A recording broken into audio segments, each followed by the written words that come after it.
Hello and welcome. My name is Amy, and my channel is Confidence in Christ. And what I primarily would like to do on this channel is just to take you through my Bible and have just tons of Bible flip throughs because I love sermon notes. I love taking notes. I love studying the Bible, and I love dressing up my Bible and decorating my Bible. I love putting notes in my Bible, and then I never, ever, ever have to try to sift through notes or try to remember stuff because it's all right there. And the more and more I learn to review, which I do all the time, then the more I'm learning and taking in the Bible and its contents. So I hope this encourages all of you to kind of take notes, study the Bible, learn the Bible. And it's really fascinating. The more and more I study, the more and more I get into it. And, really, it's about getting to know the person of Christ through the mind of Christ, which is our Bible. And so I find it all very exciting. And I love to use stencils. So for the book of Obadiah, which is located right before Jonah, I went ahead and decorated it with washi tape. I will always be able to find Obadiah now because of the spacey washi tape. Okay. And then I love using stencils, or else my notes would just be too messy for me to even review. So here I've got banners for a series of battles. And so the very beginning of this book of Obadiah, it says Edom will be humbled. So most of the contents of Obadiah refers to the Edomites. So once you learn that, you've got like the book of Obadiah down. And so before we talk about who are the Edomites, I want to show you some other teaching aids that could help you learn all the minor prophets. And so I'm going to show you those. I did a really quick video on this chart, and I try to make it really pretty. I hope to engage viewers to want to understand and learn the Bible. And it sure makes it easier to understand when you can refer back to notes that you've put the work in, you enjoy, that are kind of pretty even. And so this is my first set of chart work for the minor prophets. And here I've just really quickly put in all the minor prophets, most of the locations of where they're at in the Bible, along with the kings and along with the years. And I have referred to this chart so many times, I can't even tell you when studying all the minor prophets. And then another chart I did, and this is going to more reference Obadiah here, is this chart. And so let me show you that two thoughts on Obadiah that isn't confusing. It's just unknown when Obadiah existed. This is the only minor prophet I ran into this trouble on. Was he a 9th century prophet, or was he here kind of in exile along the same time period as Daniel and Ezekiel? So I have all the information written down for both thoughts, but I decided to go with the 9th century Obadiah, about 845 BC, because to me it just made more sense to put him there. And so on this page, I have like a more simple chronological type look at all the minor prophets. And so I'm going to start with Obadiah Bible flip through today because I consider him more 9th century, but it doesn't really make that big of a difference if you consider him along with the same time period as Daniel and Ezekiel. All right, so back to the spacey washi tape, which makes things so much easier. And I've got Edom will be humbled. Okay, so who were the Edomites? Once you understand this, you've got the whole book of Obadiah down. And then there is some really good application to this study of Obadiah that even helps us today. Even though Obadiah was possibly considered 9th century or possibly in exile, the application is similar for us today and something we can learn. So the Edomites were the descendants of Esau, the firstborn son of Isaac and Rebekah, and the twin brother of Jacob. So in the womb, they struggled, and God told their mother, Rebekah, that they would become two nations, with the older one serving the younger. And so this is Genesis 25:23. And I don't know if this just kind of came to my mind. If you can recall the Lord saying that he loved Jacob and hated Esau. Well, Esau was an unbeliever, and all of these Edomites are Esau's descendants. They have always been antagonistic to the Jews ever since the very beginning when Esau despised his birthright. And so this kind of takes you through all these series of battles where the Edomites are trying to destroy the Jews and all the antagonism that we see throughout the book of the Bible. And so I've seen many different passages, even in the book of Joel, it declares judgment on Edom. And now we know why. They were very antagonistic to the Jews. And so the Edomites came after Saul, and he defeated them. And this is in the book of 1 Samuel. So you'll be able to understand that passage better. And then the second battle, David defeated the Edomites.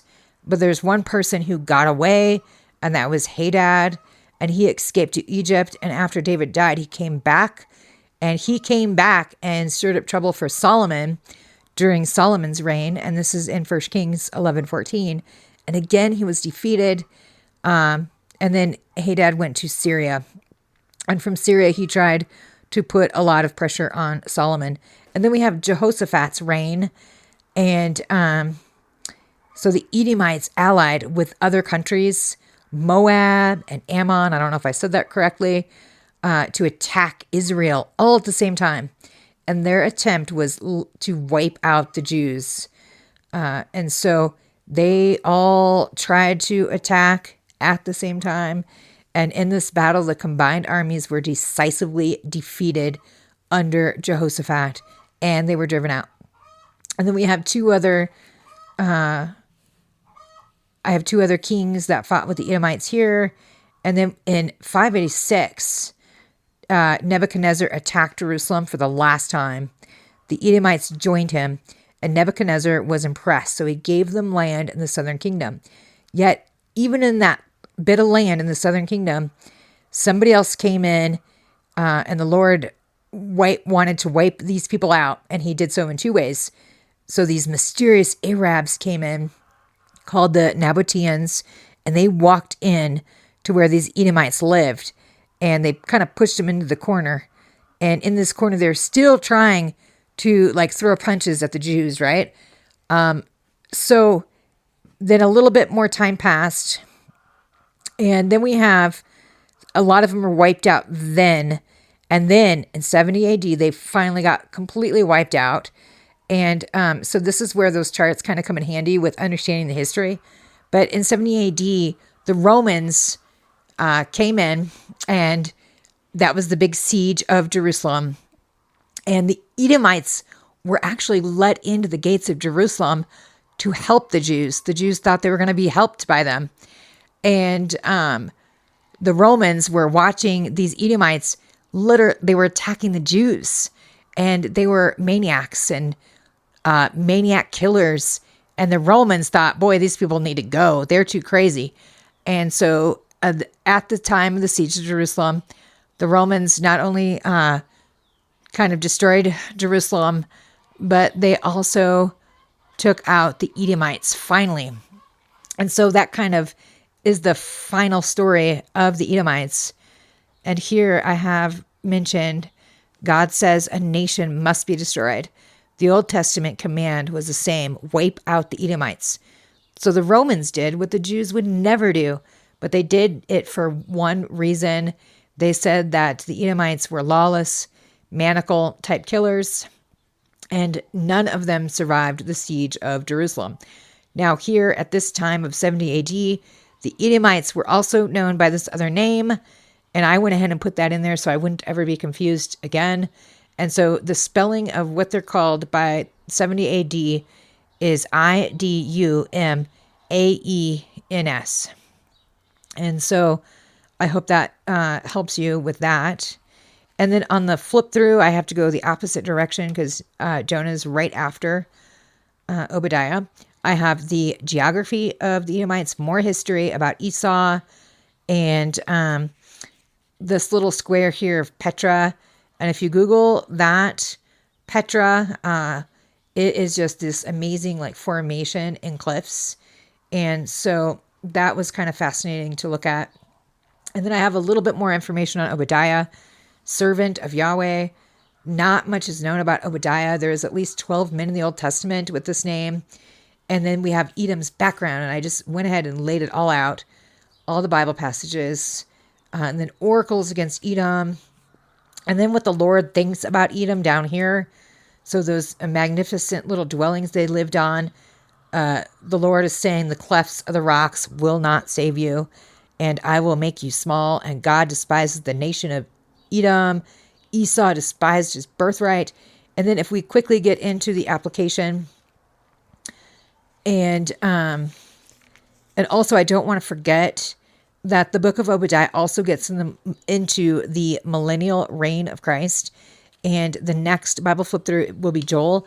And I've got all this information on the millennial reign, if you've not heard of it, because it's pretty important in the Minor Prophets. The millennial reign is brought up so many times. And so I'd like to share some information on the millennial reign with you in the next Bible flip through. So here for the applications of Obadiah, this is what an amazing pastor referenced, and his name is Bob Bullender, and you can get a PDF file of his notes, and he's from Austin Bible College, or Bible Church, sorry, and his name is Bob Bullender, and you can find all of these notes. I've been asked where I get some of my notes, and his applications from studying Obadiah is despising the word leads to God despising you. 1 Samuel 2:30, Malachi 2:8-9, Proverbs 4:8. And this is kind of fascinating too. The plan of God encompasses every nation and their language, borders, and cultures. And so that is referenced so many places there. And no Gentile nation can curse Jacob, not even Jacob's twin, without facing recompense. And that's true. That's what we just realized reading through and studying the book of Obadiah. And that's in Genesis 12:3, 27, 29. And so I really hope this book, Bible flip through of Obadiah, has helped you. And thank you so much. Please like and subscribe. And then the next minor prophet will be Joel, sort of in that chronological order chart that I showed you. And have a great day. Thank you.